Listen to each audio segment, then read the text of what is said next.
Olá! Hoje nós iremos aprender sobre histórias de usuário, ou também chamadas de User Stories. Bom, histórias de usuários são textos simples que descrevem uma funcionalidade da perspectiva do cliente do nosso sistema. Eles podem ser escritos em pequenos cartões ou até mesmo nos post-its. Então, eles descrevem uma funcionalidade que tem valor para o cliente, ou seja, uma funcionalidade que o cliente percebe a sua utilidade para a aplicação. Bom, então vamos a um exemplo.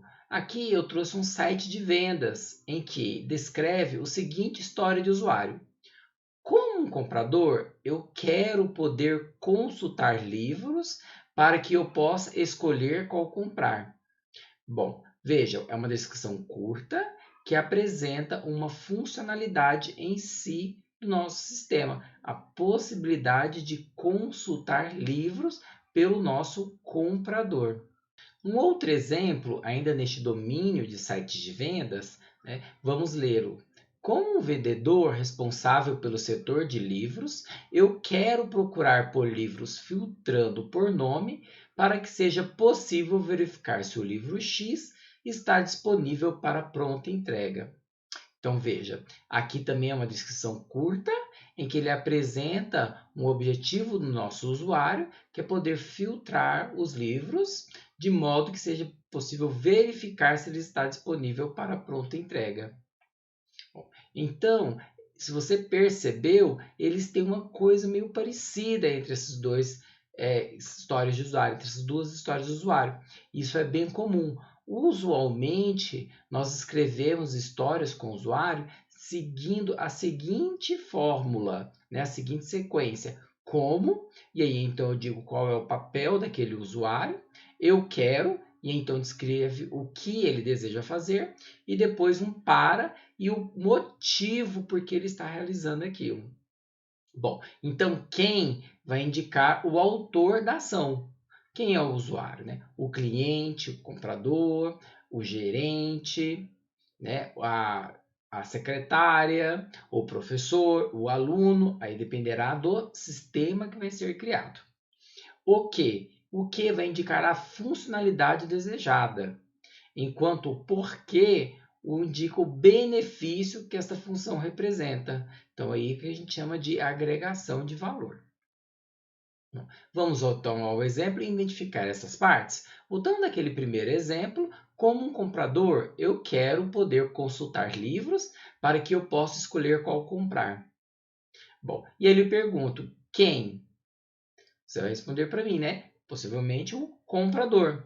Então, o nosso comprador aqui, né, ele é o autor ali, a pessoa que vai estar utilizando o nosso sistema. Ok? Então, eu marquei ali o comprador com a pergunta quem. A outra pergunta era o que? Bom, e o que o comprador precisa fazer no nosso sistema? Então, ele vai poder consultar livros. E a terceira pergunta, o porquê. E o porquê, então, qual que é o porquê que ele está realizando, por que ele quer consultar livros, né? Para que ele possa escolher qual comprar. É importante que você perceba que cada história está entregando um valor ao produto, uma nova funcionalidade. Uma boa história de usuário deve ser compreendida por qualquer pessoa, ou seja, não use termos técnicos, não defina como será a solução para aquela funcionalidade, né? Como por exemplo, nós vamos usar o banco de dados X, ou a gente vai usar a consulta SQL tal. Não é necessário, ok? Nós queremos especificar, identificar, né, as histórias, construir histórias de tal forma que seja fácil de compreensão para o nosso cliente.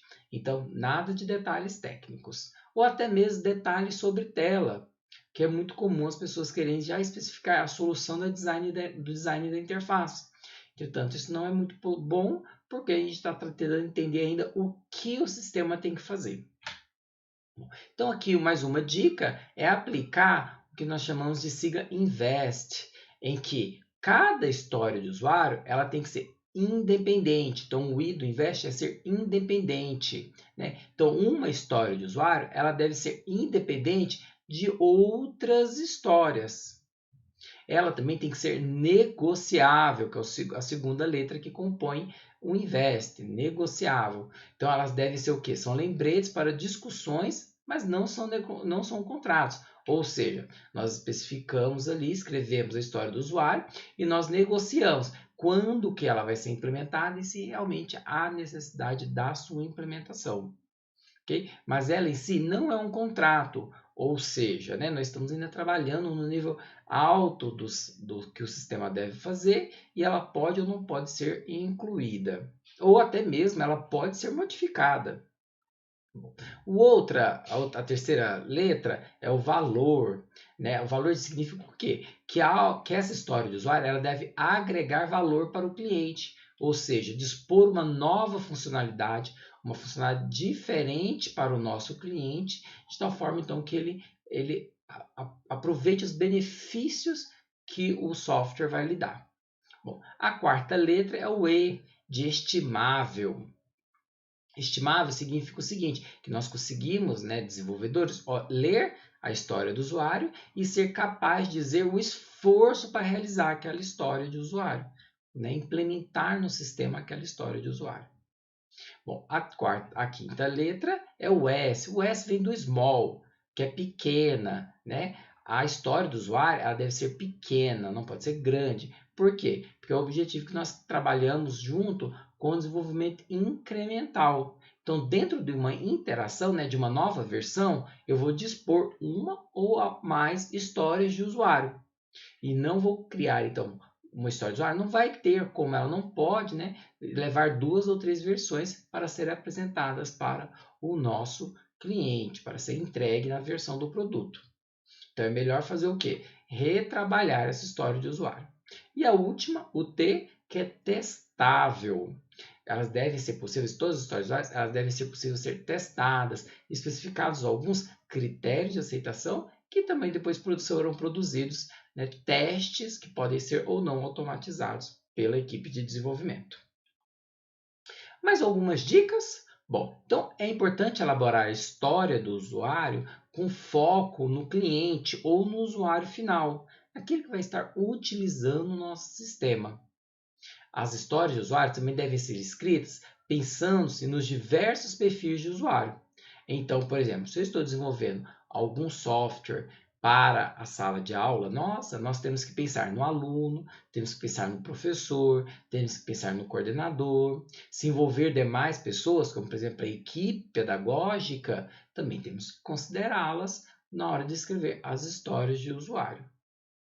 Bom, lembre-se, histórias de usuários elas são informais e são incompletas também, porque à medida que vamos desenvolvendo o produto, o software, nós então vamos detalhando melhor essas histórias de usuário, compreendendo um pouco mais sobre essa história de usuários antes de codificar.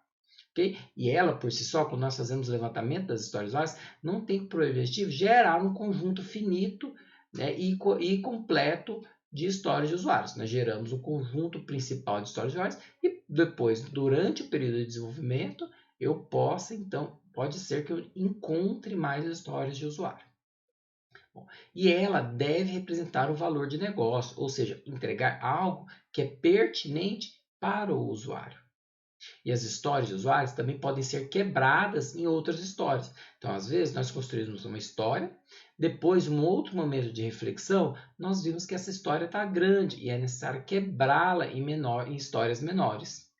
Também é possível de fazer isso. Logo, né? Então, o conjunto de histórias de usuários é algo também que vai ser mutável, que pode ir mudando ao longo do processo de desenvolvimento. Então, uma coisa importante para a equipe.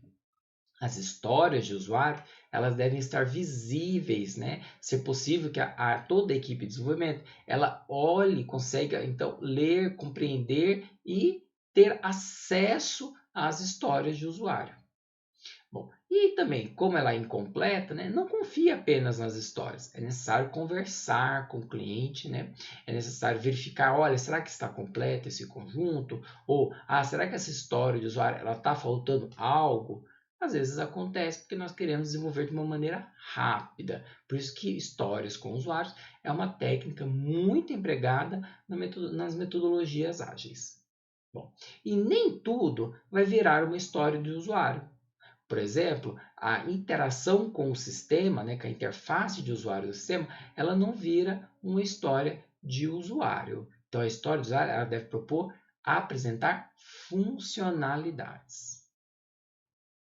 Quando eu apresentei um invest para vocês, eu comentei que uma história de usuário ela pode ser testável. Bom, e para ser testável, nós apresentamos alguns critérios que vão dizer se o que foi implementado ou não pelos nossos desenvolvedores vai ser aceito. Ou seja, nós definimos alguns critérios de aceite, que são informações necessárias para a construção e funcionamento desejado do sistema, como restrições de acesso, mensagens de sucessos, mensagens de erros, entre outras. Então, ela é descrita como critérios de aceite. Então, eles indicam condições, restrições e as regras de negócio do nosso projeto. Usualmente, elas são escritas no verso da história do usuário. Então, que seja no cartão, eu escrevo no verso do cartão. Se for no post-it, no verso do post-it. Vamos a um exemplo? Bom, então trouxe resgatei de vocês o exemplo que nós começamos a trabalhar no início dessa videoaula. Então vamos lê-la de novo? Como vendedor responsável pelo setor de livros, eu quero procurar por livros filtrando por nome para que seja possível verificar se o livro X está disponível para pronta entrega. Quais seriam alguns critérios de aceitação para esse site de vendas? Bom, ele deseja procurar por livros filtrando por nome, né? Então, o usuário ele vai precisar informar o nome parcial ou completo do livro. Bom, e a partir dessa procura vai apresentar uma lista de livros com base no nome informado.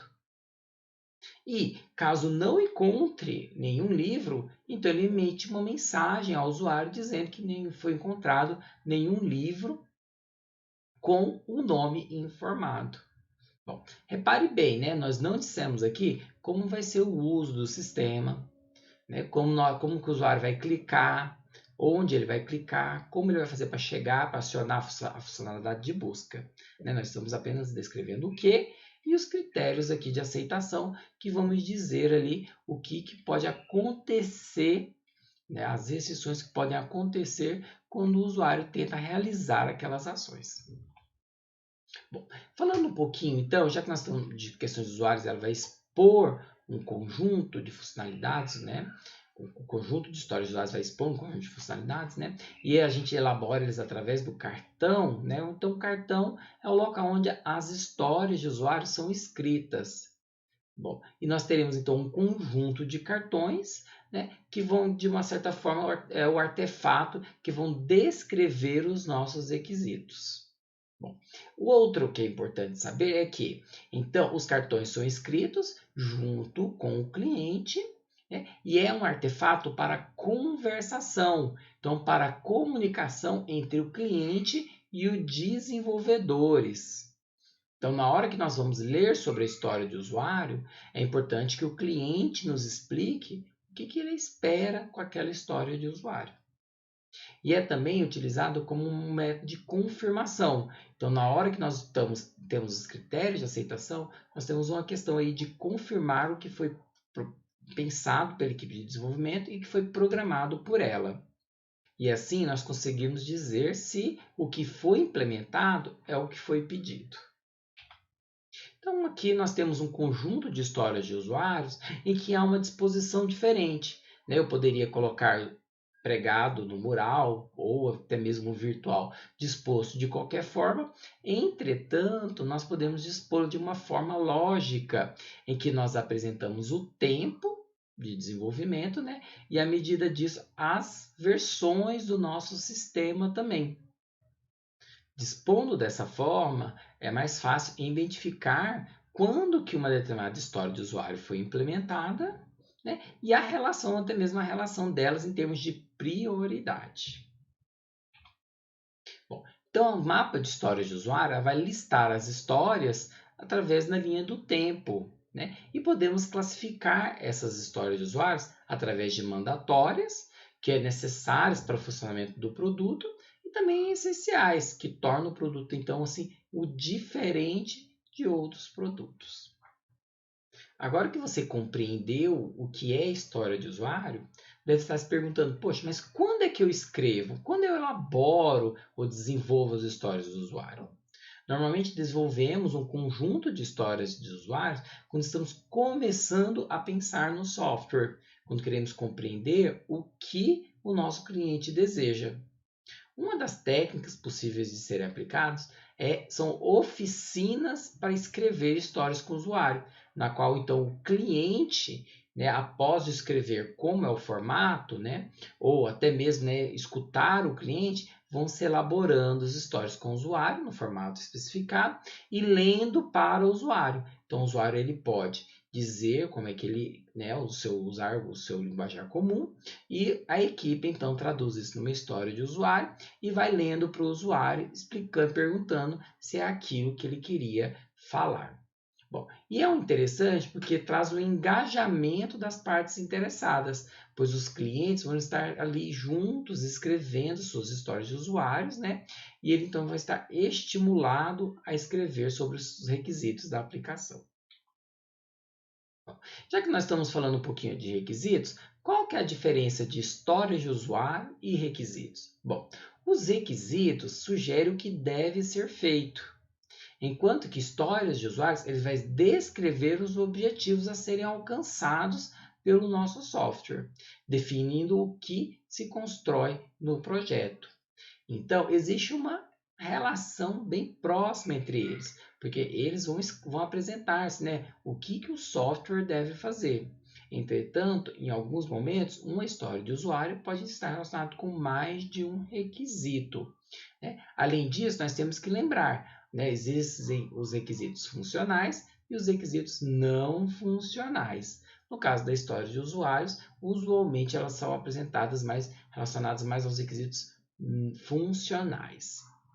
Né? E a forma de desenvolvimento também muda, né? A forma de elaboração, de identificação dos requisitos, né? Listação dos requisitos e desenvolvimento das histórias de usuário, em que as histórias de usuário nós geralmente fazemos oficinas iniciais para tentar compreender toda a aplicação, mas elas podem ir surgindo ao longo das várias versões dos sistemas que está sendo entregue. E como vai acontecendo a conversa com o cliente para saber o que o sistema tem que fazer, seja na próxima versão ou algo novo que ainda não foi levantado, né, nós dizemos que a elicitação de requisitos, que é essa fase de conhecer, compreender, identificar os requisitos, ela vai ser integrada ao desenvolvimento do projeto como um todo. E assim, só termina quando nós terminamos de desenvolver o software. Bom, as vantagens em relação ao uso de histórias de usuário. A história de usuário já tem um foco na comunicação verbal. Então, o cliente vai estar conversando sobre o que ele precisa, né? Os desenvolvedores entre si vão estar comentando, olha, para atender a essa história de usuário, precisamos fazer isso, né? Bom, ela também tem uma questão que é importante, que uma história de usuário, ela tem que ser desenvolvida por inteiro em uma interação. Lembra que a interação, né? Aquele período em que nós vamos começar a desenvolver uma nova versão e entregar essa versão. E assim, a história do usuário tem que ser desenvolvida neste período, não extrapolando para uma outra versão. Como também é um texto escrito de forma simplificada, de um linguajar sem palavras técnicas, né? As pessoas acham mais fácil de se identificar com as histórias de usuário do que com o documento de requisitos, que às vezes sua leitura também é uma leitura mais chata, porque o documento de requisitos acaba ficando longo e com um linguajar também muitas vezes técnico, principalmente quando a gente está falando dos requisitos não funcionais. E com isso nós temos o maior engajamento dos usuários. Dentre as desvantagens, podemos dizer que é difícil julgar se foram desenvolvidas todas as histórias de usuários suficientes para cobrir todos os requisitos essenciais de um sistema. Então, novas histórias de usuários podem ser identificadas ao longo do processo de desenvolvimento. Okay? Então, aí depende um pouco também da equipe em conseguir desenvolver essas histórias de usuários com o cliente, que muitas vezes por ele estar familiarizado com o seu trabalho, ele deixa de falar algumas coisas que são importantes para que a equipe de desenvolvimento conheça. Né? Então, ele está tão acostumado sobre o seu trabalho que ele acaba esquecendo de algumas partes ou de alguns detalhes que acabam sendo pertinentes para a equipe. Por isso que, então, que histórias de usuários acabam sendo incompletas. Né? E depende um pouco ali, então, no foco é na comunicação entre o cliente e a equipe de desenvolvimento. Bom, e é difícil julgar se uma única história proporciona uma imagem completa de uma atividade. É necessário, então, analisar aquela história e questionar ao nosso cliente. E se for num caso, numa próxima interação, quando o cliente vai olhar a versão desenvolvida, a complementação dessa história. Estou tendo essa visão mais completa da atividade que o cliente tem que fazer. Resumindo, então, a história de usuários é um texto simples, né, curto, que responde, né, que tem um formato em si, que apresenta quem vai fazer, o que vai fazer e o porquê ele está fazendo aquilo. É uma ferramenta muito utilizada para levantar os requisitos em abordagens ágeis, como por exemplo o Scrum que nós vimos anteriormente. Bom, e o principal objetivo é representar o desejo do usuário por alguma funcionalidade. E, além de representar um desejo, as histórias de usuários também devem ser de fácil priorização, em que então nós podemos considerar com a opinião do usuário o que deve ser entregue na próxima versão do nosso software. Bom, espero que vocês tenham compreendido o que é histórias com o usuário e a sua diferença com o documento de requisitos. Se vocês lembrarem sobre o documento de requisitos, né, se difere bastante desse conjunto de histórias de usuários que nós estamos vendo aqui. Por isso, ele vai ter suas vantagens, suas desvantagens, e em alguns momentos é possível aplicar as histórias de usuário, e em outros momentos, não. É melhor aplicar um documento de requisitos.